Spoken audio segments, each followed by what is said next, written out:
Today, we're diving deep into the trinity that really governs the psychedelic experience: set, setting, and dose. Right. It's the recipe card, so to speak. Okay, so let's unpack this. We've all seen this incredible data recently. These beneficial outcomes for things like PTSD, depression, anxiety. And with a really low rate of serious adverse events, which is key. Exactly. And it's so broad that some experts, like psychiatrist Ben Sessa, have even asked if we've stumbled upon a psychiatric penicillin. It's a powerful comparison.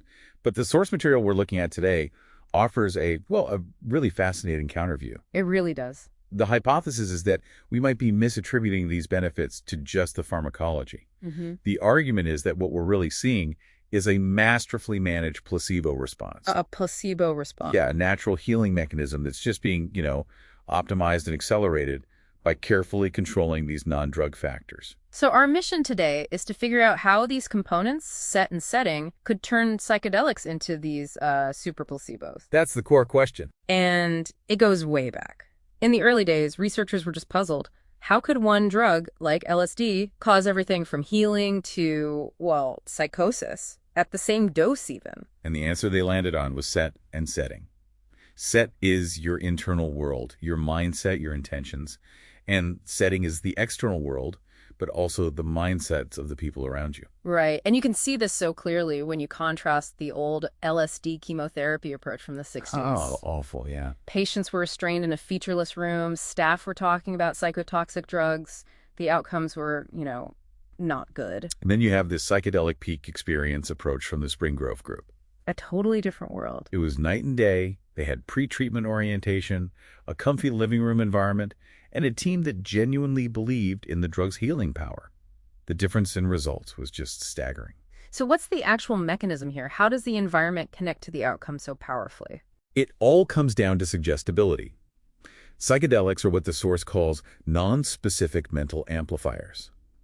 They just crank up your suggestibility, making you incredibly open to the expectations shaped by the setting. So that brings us to the third pillar, which I think gets underplayed: dose.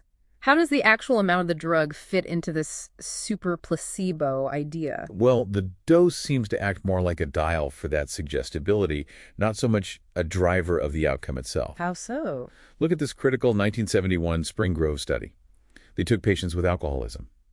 One group got a huge dose of LSD, 450 micrograms. The other got just 50. Okay, so a massive dose versus a microdose. Pretty much.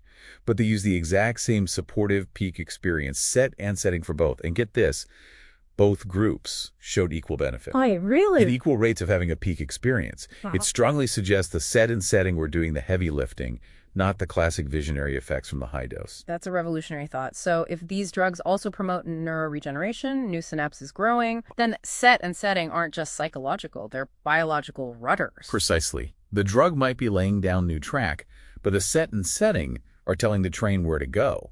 It's about the quality of that new growth, guiding it towards kindness, not, fear or aggression. So given that power, for good or for bad, based on these external factors, the source argues you just can't regulate these like other medical drugs. No, you can't. And if you connect that to the bigger picture, the source suggests that Schedule NIST, it served a purpose, but we need more access now. So what do they propose? A new schedule, somewhere between I and II, something that provides a safety net requiring qualified administrators, but opens the door for treatment. This all raises a huge question for research then, doesn't it? It does. If suggestibility is the main driver, should we be tailoring doses to optimize that instead of just aiming for the most intense visionary trip? That takes us right to the next necessary step. How do we figure out what is not a placebo effect? The source points to high-dose studies as being crucial for that. So here's something for you to mull over. What are those extreme doses really good for, and what are they not? Stay curious.